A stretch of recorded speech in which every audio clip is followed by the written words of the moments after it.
Robin ang sasagot. The brothers ang sasagot. We're back. You can answer first, Rostum. Sabi mo top 4 eh. Sige. Siyempre, si Lizelle, Of course.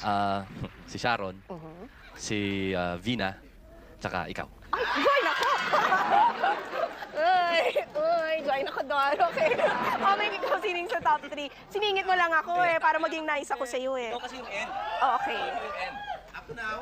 Ako yung top 3. Siguro dahil ano ako witness ako nung kayong dalawa kaya sa akin una ka. Uy, thank you. Una ka. Oh, and then, Tapos Omeng. si, Siyempre si Si Lizelle. Lizelle. Sige, pre. And, Sino pangatlo?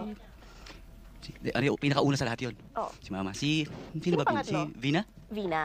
Okay. Riot. Well, yun na, siyempre, unang-una si Lizelle, no? Pangalawa, siguro, ikaw nga yun. At, tapos si Vina. Actually, si Sharon, kasama rin sana. Pero ako talaga tunay nagmahal kay Sharon.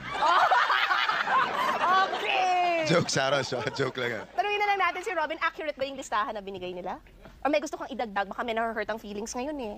Teka muna, bakit naman kasi teka. Tanggalin mo na ako sa listahan, okay lang. Para meron ka ibang pangalan na mailagay doon. Hindi. Lahat ng minahal ko talaga. Walang, kung sino man yung sila. Minahal ko sila lahat.